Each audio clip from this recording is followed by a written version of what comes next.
주 예수 대문 밖에 535장 찬송하였습니다.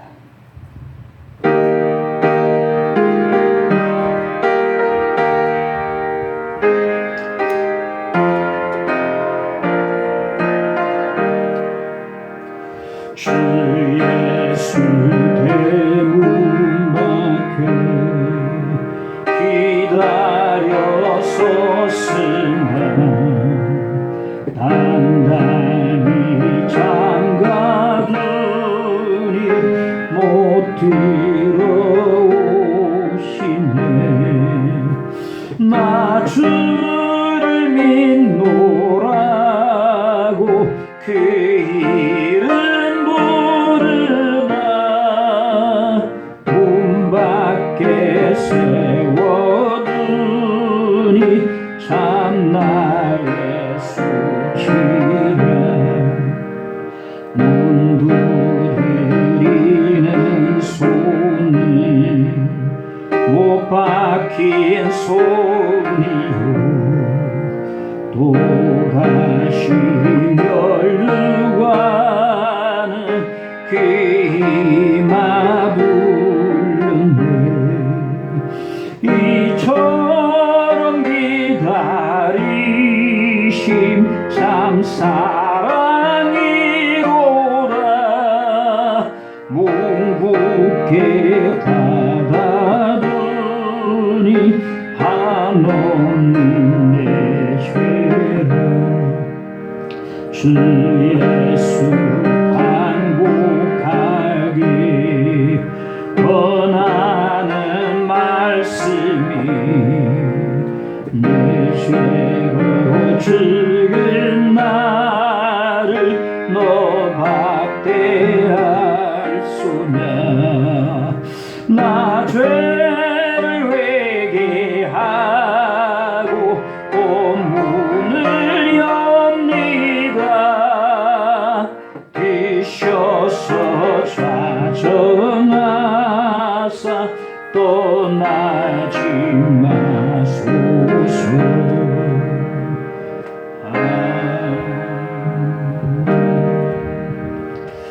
하나님 말씀 요한복음 14장을 보겠습니다.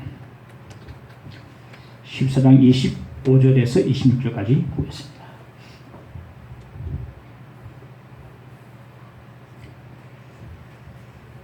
내가 아직 너희와 함께 있어서 이 말을 너희에게 하였거니와 보혜사 곧 아버지께서 내 이름으로 보내실 성령 그가 너희에게로 모든 것을 가르치고 내가 너희에게 말한 모든 것을 생각나게 하리라. 아멘. 제가 밤중에 기도를 하면서 기도만 하는 게 아니고 성경도 많이 읽습니다. 성경을 이제 잘 읽기 위해서 작은 조명기구 하나를 제가 샀습니다. 사가지고 성경을 이제 집중적으로 비춰서 보니까 참 눈에 속속 들어오고 잘 깨닫게 되고 그렇습니다.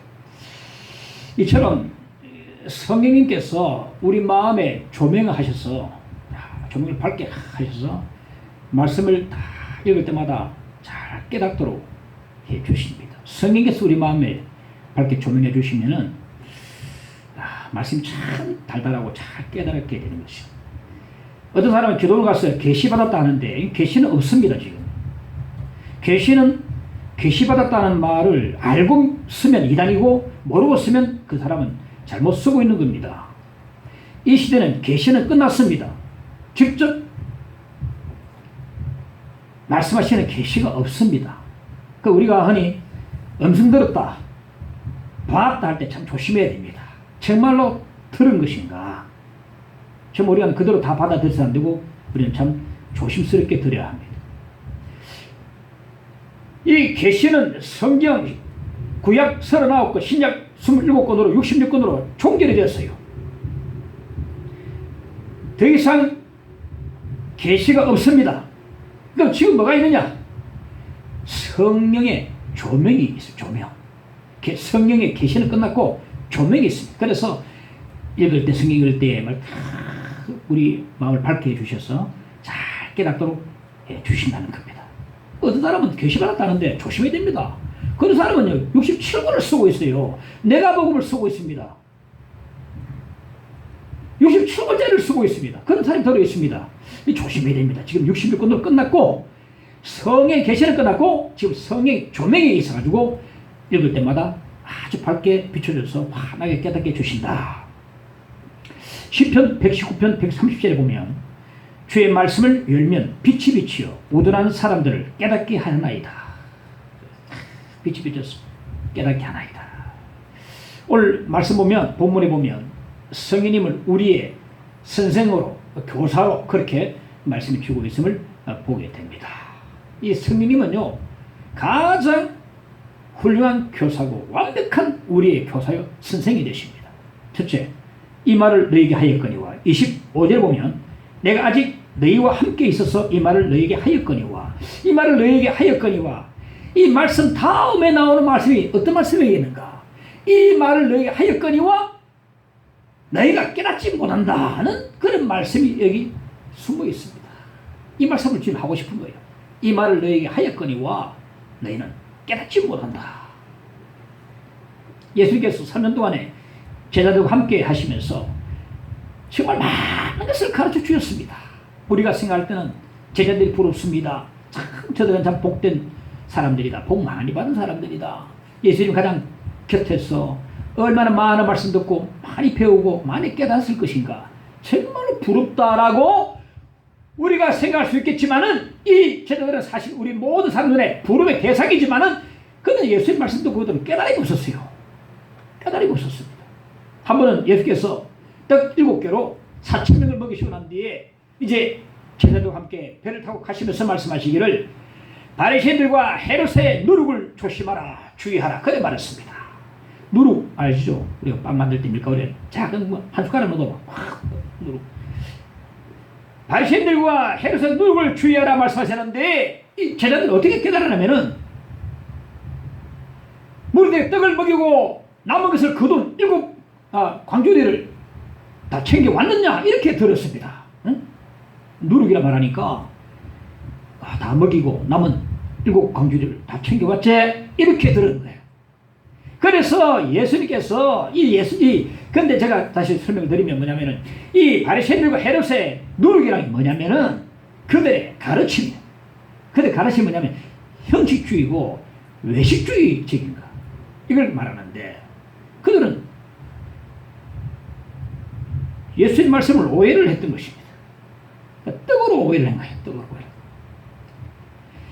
예수께서 하신 말씀을 그대로 받지 못하고 바리새인들과 헤롯의 잘못된 가르침을 주의하라는 말씀으로 하셨음에도 떡에 대한 말씀으로 그들이 오해를 한 겁니다.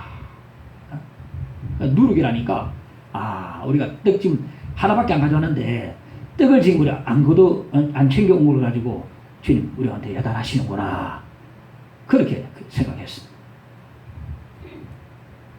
깨달음이 없은 것이죠. 그래서 마가복음 8장 17절의 말씀 보면 아직도 알지 못하며 깨닫지 못하느냐 너희 마음이 둔하냐 이렇게 말씀했습니다.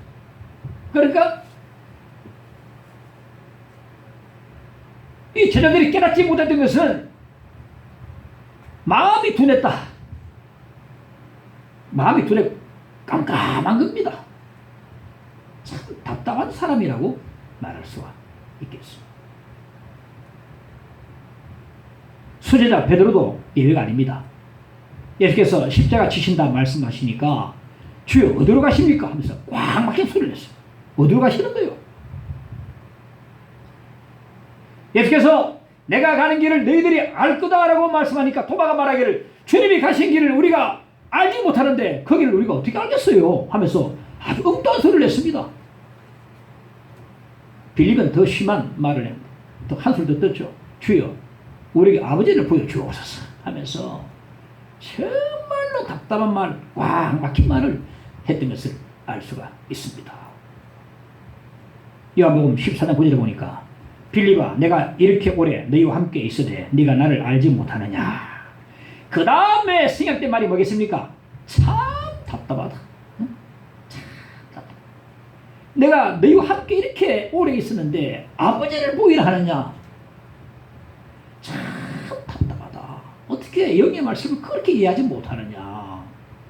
그러거든요. 제가 뭐 깊이 방황을 하다가 우리 방황을 좀 해봐야 됩니다. 방황을 좀 해봐야 주님을 더 깊이 일부러 뭐 방황할 필요 없고 일부러 나이트 클럽 갈 필요 없겠죠. 그러나 방황을 해보고 특히 사상의 방황을 좀 해봐야 돼요.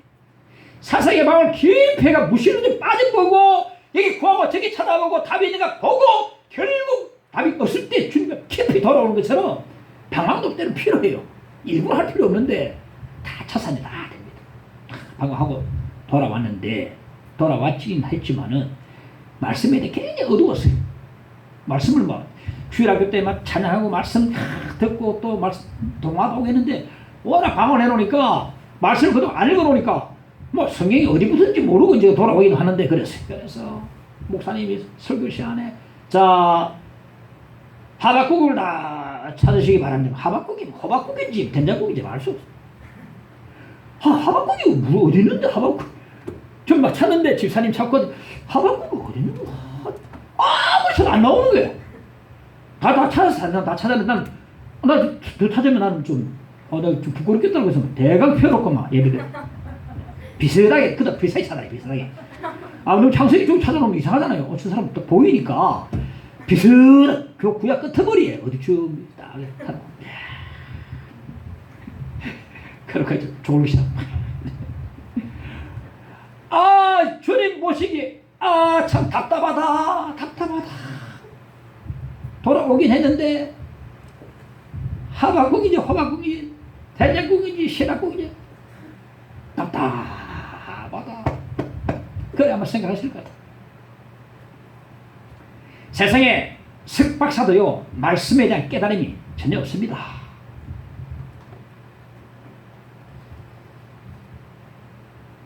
바리새인이고 산헤린 공회의원이었고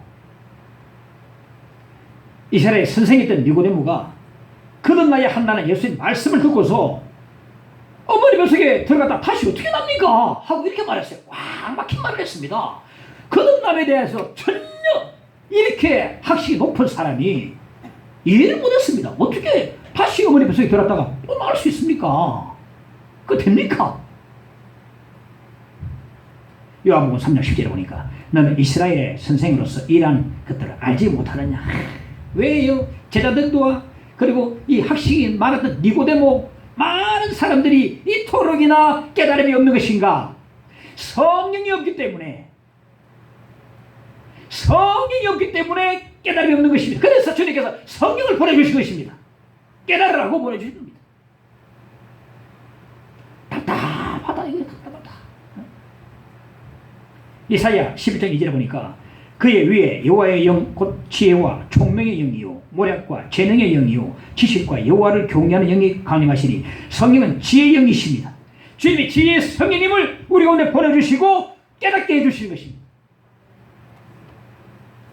이 제자들은요 성의 가르침이 절실히 필요한 사람들입니다. 지혜의 성령이 오셔야 그들을 깨닫게 하고 가르쳐 주시는 것입니다. 그러니까 주님 그래서 성천하시고요 떠나신 것입니다. 어떤 사람 말합니다. 나는 가방끈이 짧아서 나는 깨달음이 없습니다. 그런데요 영적 진리를 깨닫고 깨닫지 못하는 것은 가방끈의 길이에 달려있지 않습니다. 구한말에 서양에서 선교사들이 이 땅에 들어왔을 때에 사람들이 말을 하는데 글을 쓰고 읽지는 못하는 사람이 많았어요. 문맹률이 상당히 높았습니다. 지금 우리나라는요 세계적으로 문맹률이 굉장히 낮은 그런 굉장히 군마한 우리나라 지금 인식되어 있는데 그 당시에는 막 문맹률이 너무 높아져. 쓰고 읽지 못하는 까막눈입니다. 말은 하는데 흰 백지는 뭐, 흰 것은 백지고 까막은 뭐, 몰라요. 그런 사람에게도 성이 임하시니까 말씀이 깨달아지고 말씀이 믿어지고 말씀이 은혜가 되어지고 또 신자가 되고 집사 되고 구원사 되고 장로 되고 목사도 되었습니다. 난 가방끈이 짧아요. 난 깨닫지 못합니다. 가방끈 길이 관계없이 성이 임하시면 그렇게 사람이 변화되게 되어 있습니다. 어떤 사람은 글도 모르는 사람이 예수 그런데 성경을 읽어놓은 사람이 있어요. 이화여대 초대 총장이었던 김환란 박사의 어머니는 일자 무식쟁이였습니다. 근데 놀라운 것은요, 그 시대는요, 여자들은 공부를 안 시키는 시대 배경 속에서도 딸들 전부 대학까지 다 보냈습니다. 이화여대 1회 졸업생이 김환란 박사입니다. 김환란 박사 이름이 원래 기덕이다. 기덕이 하다가 너무 기덕이 생겨서 환란으로 바꿔. 그래 보면 이 어머니가 자기는 일자 무식이지만은 정말 엄청난 속에 비즈니스트 같아요. 믿음이 들어가니까 공부를 시켜야 되겠다. 딸들 전부 딸들이 그만해라. 구매학교 나오고 그만 전다. 엄마 일 거들고. 그런데 막 딸을 끝까지 대학을 다 시켰어요. 그런데 일자 무식쟁이였는데 하나님을 섬기기 전에 온갖 잡신과 미신을 다 섬기는데요. 집안에 약간의 어려움만 있어도요. 장독대 앞에 물을 떠놓고 비나이다. 금식하면서 저러고. 어느 날 헬렌 선교사란 여자 선교사가 집에 전도로 찾아왔습니다. 참신을 믿어야지 거짓신을 믿으면 안 됩니다. 어떻게 참신과 거짓신을 구별할 수 있습니까? 이 세상을 창조하신 하나님만이 참신입니다. 그 말 한마디에 다음 주에 온 가족을 데리고 전 교회가 데려가지고 그다음부터 예수를 믿기 시작했어요. 김환란 박사님의 어머니는 대단한 분입니다. 결단도 있고요. 맞다 싶으면요. 그때부터 신앙생활. 일자 무식쟁이라도 성령께서 임하셔서 깨달아 주시면요. 말씀을 깨달기 시작하고 은혜가 임하고 믿음이 생기기 시작합니다. 특히 성령님께서는요, 뭔가 간절히 찾는 사람, 뭔가 열심히 뭔가를 섬기는 사람, 막 불교라든지. 전에 한번 얘기했죠. 조혜련 집사님의 어머니가요, 남녀 호랑개교를 믿었는데 딸 따라서 이제 기독교를 믿으면서 와서 1년 만에 성경을 몇 독했다고, 뭐 10몇 독을 했다든가, 그 80 넘은 노인이 여자분이요, 성경을요, 그 남녀 호랑개교를 엄청 열심히 믿으니라. 그러니까 그 열심히요, 예수 믿으니까 그게 나오는 겁니다. 예수 열심히 믿어요. 그래 성경에서는 특별히 열심히 믿고 찾고 하는 사람 예수 믿게 하셔서 특별한 은혜 주시고 열심히 주님을 섬기도록 만드시는 것 같아요. 뭔가 열심히 찾다가 돌이키면 정말 주님을 열심히 섬기는 사람이 된 것을 보았습니다. 그런데 일자 무시쟁이도 가만간에 길이 관계없이 성령이 임하시면 깨닫게 하시고 은혜 주시는 것입니다. 설교자로서 제가 얻을 때 가장 신이 나는 하면은 말씀을 듣는 사람들이 깨달음의 어떤 그런 이해한다는 모습을 보일 때 굉장히 너무너무 기뻐요. 예를 들어서 고기 끄떡이나 졸면서 끄떡이면 안 됩니다. 고기를 끄떡하거나 아니면 뭐 환하게 웃는다거나, 지금 뭐 마스크 가지고 웃는지 안 웃는지 모르겠는데 웃는다거나, 아니면 뭐 아멘 하면서 막 반응을 보이면 정말로 기뻐요. 그 시간에, 그 순간에 성령께서 임하셔서 그에게 임하셔서 말씀을 깨닫게 해주신 겁니다. 깨달음이 있으니까 아멘하고 거기 끄떡하고, 큰 게 보니까 제가 설교하는 거 보니까 만사들이 거기를 끄떡하더라. 이해하는구나. 나는 어떤 설교하면서 이해 못하면 어떨까? 난 진짜 준비하는데 이해 못하면 가장 쉬운 말로 해야 되는데, 근데 이해를 하는 거, 고개가 뜨겁다네. 이해를 한다는 말이에요. 그런데 깨닫지 못한 사람은 어떤 말인가? 정반대 말을 보입니다. 끝날 때까지 어둠이 얼굴에 가득 좋습니다. 은혜 받고 고개를 끄덕끄덕 하는 걸 보면 좋고 있어요. 제가 다른 게 설교할 때 어떤 사람 너무 심한 경우라 앞으로 뒤로 해봐. 놀래가지고 목 기부스를 해요. 그러니까 늘 시기 봅니다. 이게 이제 집중이 안 된다 이 말이거든요. 은혜가 안 되고 지금 깨달음이 없다 이 말이거든요. 자꾸 가기를 바란다는 거죠. 하나님의 말씀, 영의 말씀은 오직 성령으로만 깨달을 수 있습니다. 성경의 원저자는 성령님이시고 성경의 참된 해석자도 성령님이십니다. 성령님이 기록한 성경을 성령님보다 누가 더 잘 가르칠 수 있겠습니까? 제가 언젠가 서울에 제자훈련 공부를 하러 올라갔는데 그 사회를 보던 젊은 목사님이 이제 강사 목사님을 소개하겠습니다. 이분은 이 책을 쓰신 분입니다. 저자 직강을 해 주시겠습니다. 여러분 저자 직강을 들으시는 축복을 받았습니다. 그러더라고요. 그러면서 옥하는 목사님하고 오시다. 제자훈련 책을 쓴 사람보다 누가 더 제자훈련에서 잘 가르칠 수 있겠는가? 그 책을 읽고서 가르친 사람보다 직접 쓴 사람이 얼마나 이해 잘 하도록 이렇게 속속 들어도록 잘 가르칠 수 있겠는가? 들어보니까 너무 이해하도록 속속 들어와요. 그렇습니다. 성인보다 성경을 더 잘 가르칠 자가 없는 것입니다.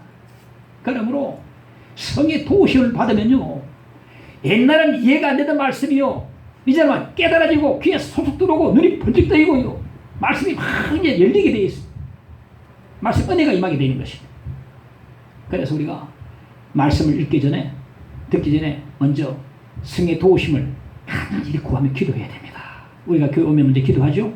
오늘 은혜 달라고 기도하고 이 예배 시간 하나 임재 달라고 기도하지 않습니까? 어느 곳에든지 기도하시기 바랍니다. 그래서 특히 집회하기 전에 성의 도우심을 구할 때에, 왜냐하면 이 말씀은 기록하신 성령님만이 가장 잘 해석할 수 있기 때문에 그렇습니다. 이런 성령의 크신 은혜가 우리 가운데 임하기를 간절히 축원합니다. 그 제자들은요, 말씀을 깨달을 수 없었습니다. 그들 말씀이 이 성령의 가르침이 절실히 필요한 자들이었습니다. 자, 둘째, 모든 것을 가르치고 26절에 보면 보혜사 곧 아버지께서 내 이름으로 보내실 성령 그가 너희에게 모든 가르치고, 예수께서 성천하시면요 이제 성령님을 보내주십니다. 성령님 오시면은 모든 것을 가르쳐 주신다고 말씀하고 있습니다. 한 시간 강사가 있었는데 이 시간 강사가 한 집에 가서 아이 하나를 가르쳐 주었습니다. 그런데 이 시간 강사는요 3년이라는 시한부적인 그런 이제 가르침이었는데 마침내 3년이 되었습니다. 이제 그 시간 강사가 떠날 때가 되었습니다. 이 아이가 걱정이 됐습니다. 앞으로 나는 어떻게 누구한테 배울 것인가. 떠남을 두려워하고 걱정이 태산인데, 얘야, 내가 이제 멀리 떠났다 오랜 후에 다시 올 텐데 내가 너에게 정말로 훌륭한 교사 한 분을 내가 내게 붙여주겠다. 그분은 너무나 자상하고 너무나 친절하고 너무나 인정이 많으신 분이다. 나는 간혹 너희 집에 한 번씩 와서 너에게 가르쳐 주지만은 내가 소개하는 그분은 너희 집에서 너와 함께 너와 거하면서 너를 가르쳐 주실 것이다. 나는 시간 강사지만은 그분은 시간 강사가 아니다. 홈스쿨링을 해주실 것이다. 그는 정말 훌륭한 교사가 되시고 완벽한 분이 되시고 그보다 뛰어난 교사가 없다. 그분이 오셔서 모든 걸 가르쳐 주시고 내가 돌아올 때까지 너를 책임지고 잘 가르쳐 주실 거야. 떠나갔습니다. 그렇습니다. 예수님께서 떠나가시면서 성령님을 보내주셨습니다. 예수께서도 매우 훌륭한 교사였지만은 예수께서 이 땅에 있을 때 몸을 입고 있는 동안에는 어쩔 수 없이 공간적인 제약을 받을 수밖에 없었습니다. 이 집에 있으면 저 집에 가지 못하고 시간적인 공간적인 제약을 받을 수밖에 없는데, 예수님이 보내주신 성령님은요 이런 공간적인 시간적인 장소적인 제약을 전혀 받지 않으신 분이 늘 우리와 함께 하시고 가장 우리 가까이 계셔서 모든 가르쳐 주시고 친절하게 자상하게 다 가르쳐 주시는 분이 바로 성령 하나님이 되시는 것입니다. 그래서 성령 하나님은 가장 훌륭한 교사, 그보다 더 훌륭한 교사가 없다는 것입니다. 요한일서 2장 27절에 보니 너희는 주께 받은 바 기름 부음이 너희 안에 거하나니 아무도 너희를 가르칠 필요가 없고 오직 그의 기름 부음이 너희 모든 것을 너희에게 가르치며. 성경에 보면 성령님을 때로 기름으로 많이 비유합니다. 여기 기름 부으면 곧 성령님을 말씀하는데, 우리 예수를 믿으면 우리 가운데 기름 부으심, 즉 성령님이 우리 가운데 계십니다. 이 요한일서 2장 27절 말씀을 가지고 어떤 이단 종파는 이런 말합니다. 이 말씀 그대로 받아들여 가지고 내 안에 성령님이 계시면 목수도 필요 없고 성경 교수도 필요 없고 심지어는 성경까지도 필요 없다고 말하는 사람이 있습니다. 왜냐하면 내 안에 성령님이 계셔서 이 말씀 그대로 다 가르쳐 주시는데 필요 없다는 겁니다. 이제는 목사 필요 없어. 어느 이단이 목사 필요 없습니다. 자기들끼리 목사니까 다 합니다. 자기들이 계시받고 임하고 막 주고받고 나니 목사 필요 없고 성경 교사 필요 없고 성경까지도 성경에서 나를 계셔서 모든 걸 다 가르쳐 주시는데 필요 없다는 겁니다. 이래서 이단이 되는 겁니다. 과연 사도 요한이 그런 뜻으로 이 요한 1서를 기록을 했겠는가? 절대 아닙니다. 내 안에 계신 성령님이 문자 그대로 모든 걸 싹 다 가르쳐 주신다고 해석하면 정말 위험하고요. 이단이 아니라면 7단 8단 되고. 그럼 교회 안에 목사가 필요 없고 성경 교사가 필요 없는 거지. 이 말씀의 진정한 의미가 무엇인가 하면 성경에서 우리가 성경 말씀을 잘 이해할 수 있도록 깨닫게 해주시고 가르쳐 주신다는 그런 말이 되는 것입니다. 다시 말해서 다른 사람이 없는 영적 이해력을 우리 가운데 주신다는 말이 되는 것입니다. 예를 들어서 예수님의 인성과 신성을 가진 하나님이라는 사실을 세상 사람들은 믿을래야 믿을 수 없고 너무 힘들지 않습니까? 예수님이 어떻게 인성과 신성을 동시에 가지고 사람이면서 하나님 어떻게 될 수 있단 말인가? 세상 사람은 도저히 믿기 힘들어하는 것을, 이 힘든 것을 성령께서 우리 가운데 임하셔서 깨닫게 해주시고 믿게 해주신 것입니다. 할렐루야. 예수의 십자가 죽으심이 우리 죄를 위해서 죽으신다는 사실을 세상 사람은 믿기 너무나 힘들지만 이 힘든 사실을 우리에게 임하셔서 깨닫게 해주시고 이 사실을 믿게 해주시고 십자가 앞에 나가게 하시고, 특히 예수님 부활을 믿을래도 믿을 수 없는 예수님 부활을 세상 사람들은 너무나 힘들어하는데 얼마나 힘들합니까? 못 믿습니다. 예수님 부활만큼 못 믿겠다. 이 믿기 힘든 사실을 성경에서 우리 가운데 임하셔서 깨닫게 하시고 우리로 하여금 믿게 하시는 것입니다. 할렐루야.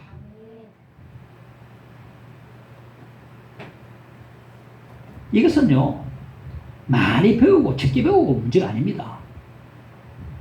도울 김용옥 교수, 그 양반은요 모태신앙가입니다.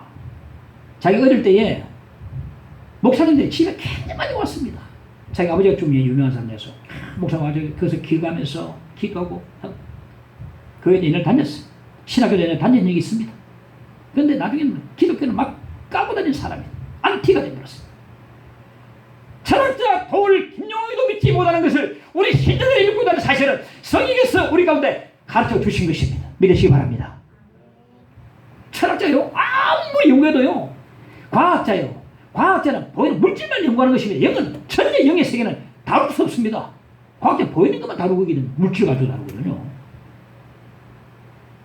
안면 무신론 의학자는요, 의사들은요 사람을 해부하고서도 사람이 그냥 짐승으로 취급합니다. 간단하게 깨먹으면 그냥 뭐 믿는 사람 의사들은요 기도하면서 한 형상을 만들어서 정말 난 조심해서 이렇게 기도하면서, 심리학 상담학자도요 안 믿는 사람들 가면요 간단하게 동물처럼 그냥 하나의 임상 실험합니다.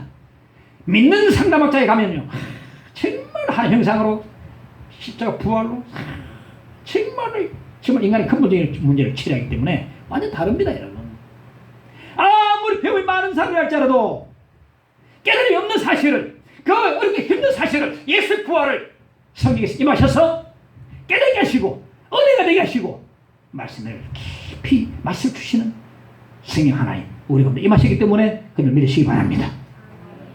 배움의 정도는 아무 관계가 없어요. 성경에서 가르쳐 주시기 때문에 그렇습니다. 성경이 오시기 전에 제자들은 영적으로 너무 어두운 자들이었습니다. 예수님 말씀하셔도 알아듣지를 못했습니다.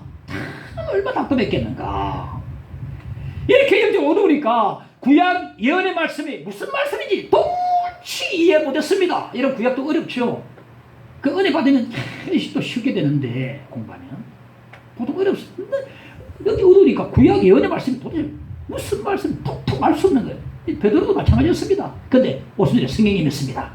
베드로 성령이 충만하니까 놀라운 일이 벌어졌습니다. 구약의 요엘서와 시편을 줄줄이 암송했습니다. 옛날에 그토록 깨달음이 없던 그 어떤 뜻도 의미도 모르는 그 구약의 예언들이 이제 깨달아져 가지고 뭐 모든 사람 앞에서 단단하게 전하기 시작했습니다. 너희가 구약 요엘서를 말씀을 읽지 않았느냐? 말세에 이와 같이 성령을 부어주신다고 말씀한 같이 이처럼 성이 지금 임해 있느니라. 지금 그 예언이 이루어졌느니라. 내가 구약 시편 16편을 말씀을 읽지 않았느냐? 그 말씀에 예수께서 죽은 자 가운데서 부활하신다고 예언해 주시는데 그 말씀 그대로 예수님께서 다시 살아나시느니라. 너희가 십자가에 못 박은 예수를 하나님이 주와 그리스도가 되게 하셨느냐? 담당히 전했어요. 어떻게?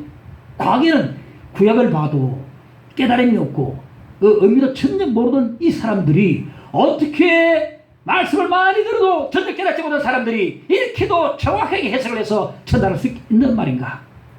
그들의 성령이 임했기 때문에 그렇습니다. 성령이 임하셔서 그들을 가르쳐 주시기 때문에 옛날 의미를 몰랐던 말씀들이 속속들이 다 정확하게 깨달아지고 알게 됐다는 사실입니다.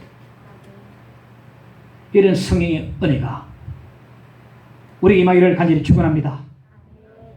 한동대 송병도 교수가 있는데 이거 참 공부를 많이 하고 교수니까 공부를 많이 하겠죠. 송병도 교수가 5남매가 있었는데 집안에 큰 누나가 예수를 처음 믿으면서 이제 그렇게 시작이 됐는데 누나가 예수 믿는다고 매를 엄청 많았습니다. 5남매를 아버지가 대단해요. 다 대학 다 보냈습니다. 그 어려운 시대에 뭔가 부모의 꿈이 바로 자식들을 다 먹고 사는 것 같아요. 어렵다고 막 어려운 게 아니고 막 보내는 거야. 막 5사람 전부 다 대학 가. 그런데 예수 믿는다고 엄청 많이 누나가 맞았어. 맞아도 대꾸 한마디 안 하고 새벽기도 계속 매일 다니고 성경 읽기를 쉬지 않고 그리고 늘 입술에서 하나님 찬양하는 입술. 그런데 이 송민두 송교수가 학생 시절에요. 성경을 잠시 보니까 너무 비과학적인 많아가 이난 절대로 예수 안 믿는데 너무나 비과학적인 똑똑한 사람들 예수 잘 믿어졌지. 누나가 전도하니까 내가 예수 믿는 것은 불가능하니까 나를 전도하지 마라. 다 그냥 바리케이드를 쳐버렸어. 대학교 입학했는데 한 선배가 말합니다. 너 대학교 말 나가는데 너 대학교 뭐하러 하니? 공부하면 자꾸 이 말이 자꾸만 떠오르는 거 따라다니는 겁니다. 너 대학교 니 말할 공부하노? 그때부터요. 인생은 어디서 와서 어디로 가는가? 나는 무엇을 위해서 살고 있는가 하는 인생의 근본적인 문제가 자꾸 떠올랐습니다. 이런 고민 많이 하는 사람들이 왜 참 있습니다, 여러분. 무드대고요, 막 따라가고요, 어디 나이트 가고요, 어디 영화하고 막 이래가지고 막 시설 달리고 이런 사람들이요, 소망 없습니다. 뭔가 인생을 고민해보고 고려해보고 저만을 바라보고 있는가 한번 보고 내 삶을 깨달아보고 할 때에 자꾸 찾을 때에 주님을 더 찾게 되는데 뭐 너무 인생의 근본적인 문제가 막 고뇌가 되는 거예요. 나는 도대체 인생이 무엇이고 어디로 가는 것인가. 그 대학교 생활 가운데서 단 한 번도 미팅 안 하고 당장 단 한 번도 안 간 이유가 뭐냐면은 인생의 근본적인 목적도 모른 채 그냥 즐기며 다니고 싶지 않았다 이거지. 똑똑한 사람입니다, 그 사람은. 그럴 때에 12.6 사건이 터져서 학교에 무기한 휴교령이 내리자마자 먹을 것, 음식 다 전폐하고 몸 신경도 다 포기해버리고 근본적인 문제와 실험을 했다. 그러다 깨달은 게 있었어요. 뭐냐면 나의 실체는 몸이 아니고 영혼이라는 것과 우리 몸이 죽어도 끝이 아니라는 사실을 행동을 깨닫게 됐어요. 다음 주 바로 자기 발로 교회 찾아갔어요. 그런데 그것이 끝이 아니었어요. 문제 해결된 게 아니었습니다. 예수 믿는 맛을 모르니까 미칠 지경이다 했어요. 왜 예수 믿는지 모르겠다는 거예요. 그것 때문에 갔긴 갔지만 해결이 안 된 겁니다. 저 하나님께 기도했습니다. 예수 믿는 게 이거라면 나 그만두겠습니다. 그렇게 했습니다. 재미가 없고 예수 믿는 게 재밌습니까? 재미가 있어야 되는데 재미가 없으니까 이거라면 내가 안 믿겠습니다.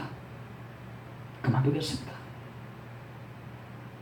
하는 중에 시시시 여러분 수련회가 대학교에 한번 10,000명 이상 오지 않습니까? 여기는 학생들이 대학생들이 오는데 그게 참석했는데 마지막 날 밤에 강사 목사님이 로마서 강의를 마치고 난 뒤에 이제 기도 자유시간이 주어졌는데 그때 무릎 꿇고 로마서 한 장 읽고 기도하고 또 한 장 읽고 기도하고 이렇게 계속 혼자 기도했어요. 1시간쯤 기도한 줄 알았는데 날이 밝았어요. 놀랐습니다. 한 번도 이렇게 오랫동안 기도해 본 적이 없거든요. 로마서 한 장 읽고 기도하고 또 읽고 기도하는데 날이 새버렸어요. 그런데 보니까 몸은 뜨거워져 있고 옷은 땀에 흠뻑 젖어 있고 얼굴은 눈물과 콧물로 범벅이 돼 있고 입술은 통제할 수 없어도 기도가 계속 방언이겠죠. 막 계속 나오고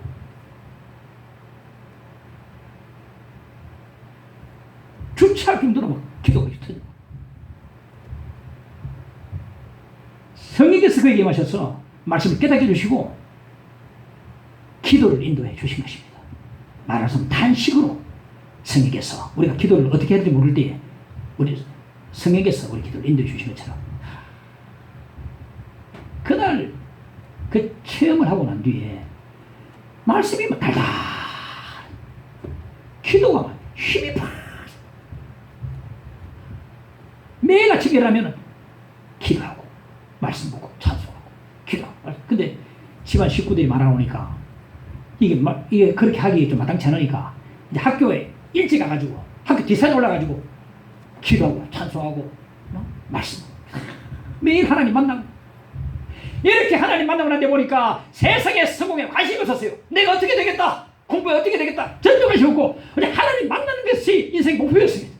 그 사람이 이제 미국 보스턴에 유학을 가는데 자기가 찾아간 교회가 우리나라에도 네로라는 아주 유명한 목사들이 거쳐간 그 교회였어요. 그 교회가. 그런데 보니까 성도들의 신앙생활이 너무 재미없게 하는 거예요. 너무나 몸이 건조하고 냉랭하고 재미없게 하니까 이건 뭘까? 지금까지 엄청나게 좋은 말씀들을 많이 들었을 텐데 왜 이렇게 이 모습들은 이렇게 재미없게 신앙생활 할까? 자기 나름대로 굉장히 고민을 생각해보고 찾아보니까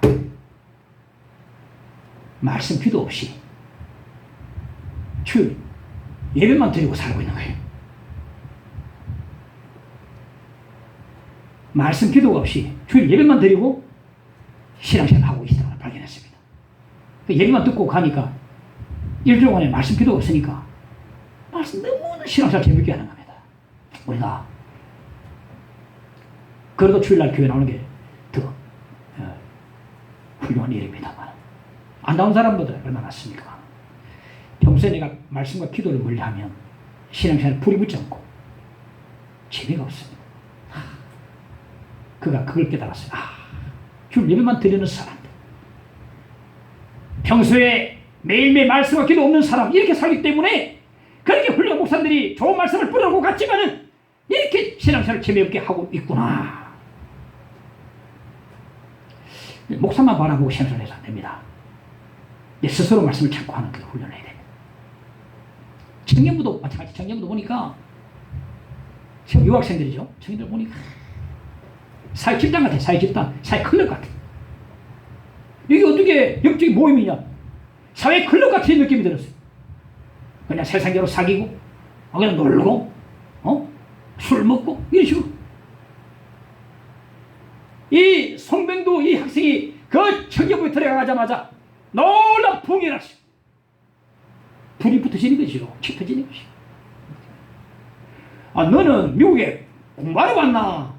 너는 교회 봉사로 왔나? 이렇게 말을 들을 정도로 그 떠날 때까지 5년 동안에 열심히 운전까지 다 하고 운전사 할 사람도 없어가지고 내가 하겠습니다 해가지고 막 운전을 어른부터 하셨으니까 전부 다 운전자에게 다 태우고 그래 공부를 바쁜 사람이 은혜 받으니까 봉사가 너무 즐겁다는 거예요. 우리가 은혜 안 받으면 시키면 너무 힘들지만 은혜 받으면 펄펄 납니다. 너는 지금 운전하러 왔나? 미국에 운전하러 왔나? 님 공부하러 왔나? 공부도 하고 운전도 하고 봉사하고 기도하고 청년부가 부흥. 이 모든 일은 그에게 성령이 임하시고 말씀을 깨닫게 해주시고 성령 은혜를 주시기 때문입니다. 믿으시기 바랍니다. 이 설교 시간에 제가 무엇을 기대하고 여러분 설교를 하겠습니까? 많은 목사님들이 매주일마다 어떤 기대를 가지고 설교하겠습니까? 말씀을 전할 때에 성령이 임하시고 우리 영의 길을 열어주시고 깨닫게 해주시고 성의 크신 은혜를 주시사 성의 도우심을 간절히 간구하는 마음으로 설교를 하는 것입니다. 이 설교를 듣고서 한 영혼이라도 주께로 돌이키고 큰 성의 도우심을 입고 은혜를 입는다면 얼마나 좋을까 하는 그런 마음으로 설교하는 것입니다. 때로는 유튜브 설교를 전적입니다. 은혜 많이 받았습니다. 일산에서. 그래서 그냥 뭐 나는 못하는 설교를 그래도 뭐 내곤 하는데 이 목적이 뭐냐면 한 영혼이라도 말씀을 듣고 깨닫고서 참으로 하나님 은혜를 받고 주께 돌이킬 수만 있다면 그 설교는 성공적인 것입니다. 그걸 보고 한 영혼이 돌이키는 걸 바라보고 설교하는 것입니다. 옳게 가십시다. 성령이 임하지 않으면 신앙생활이 너무 재미없습니다. 말씀도 들어도 기쁨이 없습니다. 예배는 지루하기만 합니다. 제가 옛날에 그랬다 하지 않습니까? 난 맨 끝에 앉았어요. 항상. 그래도 목사님 축도하기 전에 티 나가버렸어. 후닥닥 튀어 누워. 차가 티 나갔다. 아버지 때문에 왔어. 엄마 때문에 왔어. 나는 내 신앙으로 온 게 아니라 내가 찾아온 게 아니라 떼벌리 왔어. 안 차나도 안 되는 겁니다. 재미가 없어. 은혜 받지 못하니까 재미가 없더라고.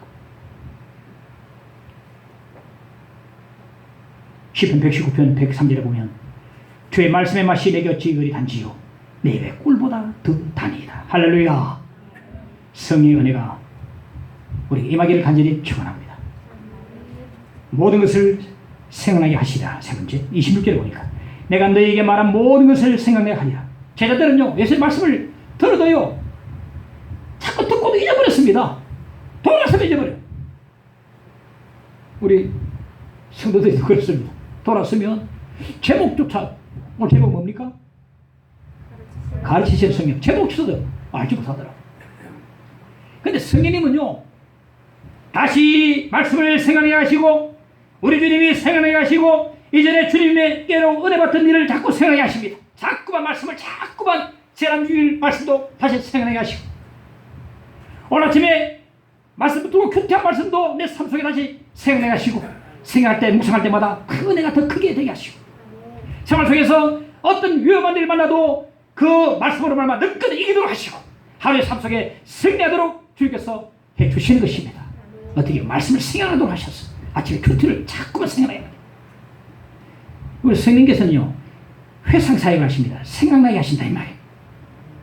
우리 성경에서 오시면 제가 듣도 보도 못한 성경에도 없는 전혀 새로운 것을 가르치는 게 아니고 예전에 주님께서 말씀하신 것 그 말씀 저 주님 내게 은혜 보여주신 그 일을 그 과거에 은혜 받은 일을 자꾸만 회상하고 생각하도록 하시는 것입니다. 성령님은 자기 것을 가지고 말씀 안 하지 않습니다. 예수님을 자꾸만 가르치고 말씀을 자꾸 깨닫게 하시고 은혜 받은 일을 자꾸 생각하게 하시고 그렇게 해주시고 발라드 여왕으로 불렸던 가수 이수영 집사님이 있는데 이 이수영 집사님이 고3 때 친구 손에 끌려서 교회에 갔다가 하나님 만났어요. 그런데 10살 때에 아버지가 교통사고로 갑자기 돌아가셨습니다. 계부를 만났는데 계부가 또 포악한 계부가 나 참 어려움을 당합니다. 그러다가 딱 입학하고 난 뒤에 어머니 맞아 아버지가 똑같이 교통사고로 똑같이 머리 다쳐서 돌아가시고 어머니가 위급하다 말 듣고 병원으로 뛰어가면서 기도했습니다. 어머니만은 살려주세요. 머리만은 다치지 않게 해주세요. 그러면 삽니다. 이수영 집사님이 고3 때 예수님 가는데 고3 때 300명을 전도했답니다. 그래, 그 해에. 와, 그 해에 300명을 전도했다. 연극부장, 학교 연극부장인데 그 통해서 자기 인지도가 있으니까 전도 엄청 했다. 300명을 전도. 한 해에. 그렇게 달려가면서 어머니만 살려주세요. 머리만 다치지 않게 해주세요 하면서 했는데 가보니까 어머님이 돌아가신 후였어. 그러니까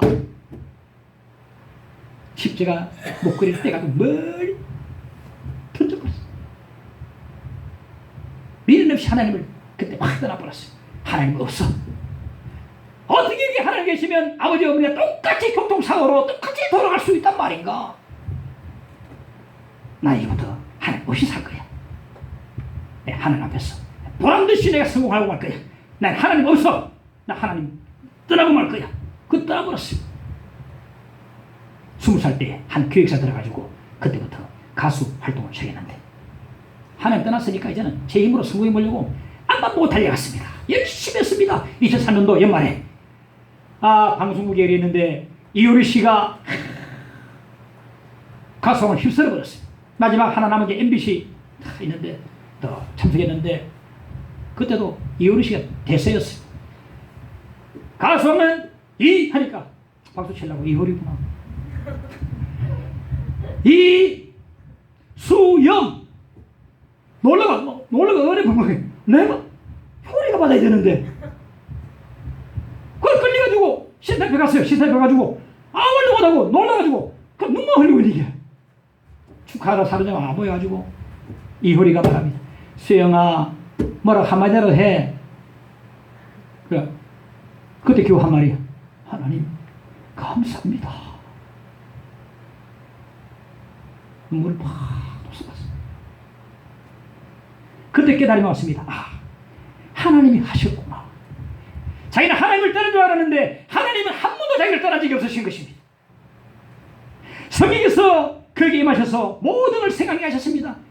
사랑의 주님, 은혜 주님, 사랑의 주, 사랑의 주, 사랑의 주, 나의 예수님. 사랑의 주님이 생각나고 은혜 주님이 생각나고 과거에 주님을 향한 그 뜨거운 믿음, 뜨거운 열심, 뜨겁게 전도했던 그 열심을 다시 성령께서 생각나게 하셨습니다. 하나님, 제가 너무너무 죄송해요. 회개 눈물을 쏟았습니다. 다시 신앙생활하면서 말씀을 양육받고 신앙이 회복할 수가 있었습니다.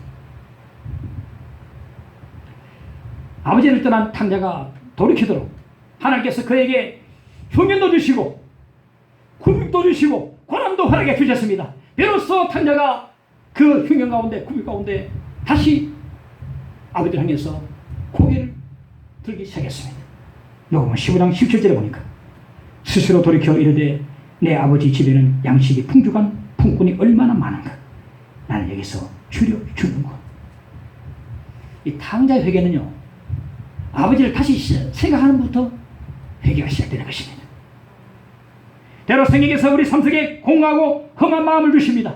텅 빈 마음과 텅 빈 삶을 주십니다. 우리 주머니가 텅 비도록 하시기도 합니다. 아버지가 다시 생각해 하시고 다시 바라보게 하십니다. 그럼 아버지를 향해 무거운 발걸음을 옮기게 하시고 아버지께로 돌이키게 하시는 것입니다. 탕자처럼 방황할 때도 애타게 기다리는 부드러운 주님의 음성 내 마음 누리셨네. 오 주님, 나 이제 갑니다. 날 받아주소서. 이제는 주님만 위하여 이 몸을 바치자.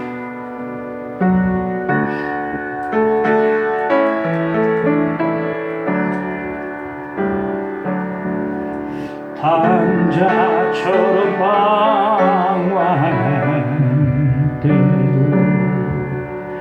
애타게 기다리는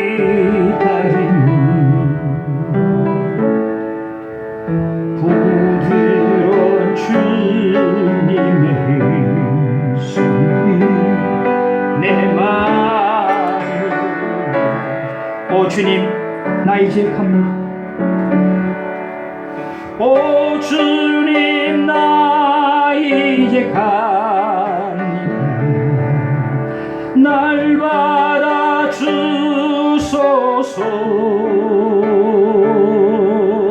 이제는 주님만 위하여 이 몸을 불순종한 요나가죠. 불순종한 요나가 방황하던 나에게 따뜻한 주님의 손이 내 손을 잡. 주님, 나 이제 갑니다. 주님, 나 이제 갑니다. 날 받아주소서.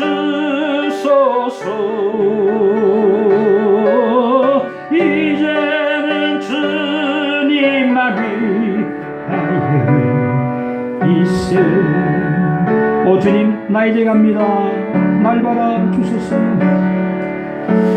주님, 나 이제 갑니다. 날 받아주소서.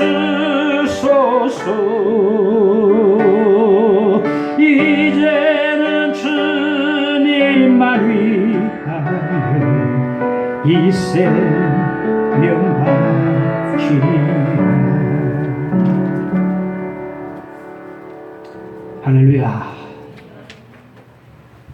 어느 권사님은 아직 죽게 돌아오지 않는 작은 아들을 위해서 기도를 부탁을 했습니다. 나는 곧 돌아온다고 믿습니다. 왜? 어머니 기도가 있기 때문에. 믿음의 자식은 결코 버림받지 않습니다.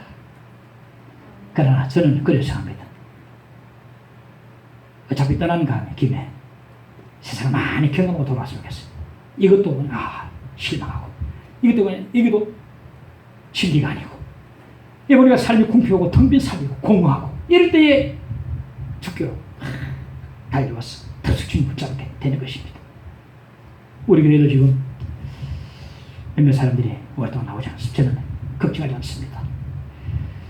주님께서 다 허락하신 그 생활 가운데서 느껴보고 깨달아보고 다시 한번 넘어져보고 다시 한번 무릎 꿇어보고 허무해보고 다시 주님 앞에 나와서 무릎 꿇고 눈물로 회개를 하면서 나올 때에 하나님께서 그를 받아주시는 것입니다.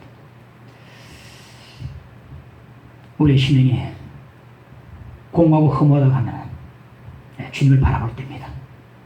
성경에서 우리 마음 가운데 그런 마음을 넣어주셨습니다. 주님 바라보시고 다시 주님께로 돌이키시고 깨달음을 가지시고 주 앞에 나올 수 있기를 간절히 바랍니다. 성령은 우리에게 오셔서 우리를 가르치십니다. 주님을 생각해 가십니다. 성령의 사역은 가르치시는 사역, 또 생각나게 하시는 사역을 하십니다. 참 가르치십니다. 아도는 우리에게 참 말씀을 깨닫게 하시고 말씀을 자꾸 이해시켜 주시고 은혜되게 해주시고 옛날에 받았던 은혜, 받았던 그 은혜의 일, 그 주님 함께 하셨던 그 주님, 은혜 주님을 자꾸만 생각내 가시는 성령이 되십니다. 오늘 말씀을 깨닫고서 주님께로 속히 돌이킬 수 있기를 간절히 축원합니다. 성의 도우심을 간절히 구하시기를 간절히 바랍니다. 예수도 알기 원하네. 크고도 넓은 은혜와 대속해 주신 사랑을 간절히 알기 원하네. 내 평생 소원, 내 평생 소원.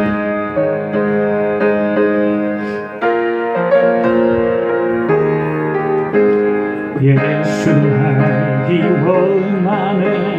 크고도 넓은 은혜와 대속해 주신 사랑을 간절히 알기 원하는 내 평생의 소원, 내 평생의 소원, 대속해 주신 사랑을 간절히 알기 원하네. 성령의 스승 되셔서 진리를 가르치시고 거룩한 뜻을 깨달아 예수를 알게 하면 내 평생의 소원 내 속에 주신 사랑을 간절히 알기 원하네. 승리 감화 받았어 하나님 말씀 배우리 그 말씀 안절안절히 내 맘에 교훈되도다. 내 평생의 소원 내 속에 주신 사랑을 간절히 알기 원하네. 예수 자는 영광에 둘려있도다. 평화의 왕이 오시니 그 나라 왕성하도다. 내 평생의 소원 내 속에 주신 사랑에 우리 2절 3절 다시 부릅시다. 성령이 스승되셔서 스승되셔서 진리를 가르치시고 거룩한 뜻을 깨달아 예수를 알게 하소서. 내 평생의 소원 내 속에 주신 사랑을 성령의 감화 받았소. 하나님 말씀 배우니 그 말씀 안절안절히 내 맘에 교훈되도다. 내 평생의 소원 내 속에 주신 사랑을 간절히 알기 원하네. 함께 기도합시다. 오늘 말씀 또 기도합시다. 성령님 깨닫게 하소서. 성령 은혜를 주옵소서. 하나님 날마다 주님을 생각나게 하여 주시오. 말씀이 생각나게 하여 주옵소서. 함께 기도하십시오. 주여 하나님 감사합니다. 하나님 말씀을 주님 감사합니다. 헛두고 기도를 드립니다. 성령님이 우리 오늘 임하셔서 말씀을 깨닫게 하시고 은혜를 주시고 성령 은혜를 내게 주시기를 간절히 원합니다. 하나님의 날마다 순간순간마다 주님이 생각나게 하시고 말씀이 생각나게 하시고 은혜 받은 일을 생각나도록 하나님 도와주시고 하늘을 승리하도록 인도하시고 주와 함께 동행하도록 역사하시길 간절히 원합니다. 함께 오소서. 예수님 이름으로 믿사옵고 기도합나이다. 아멘.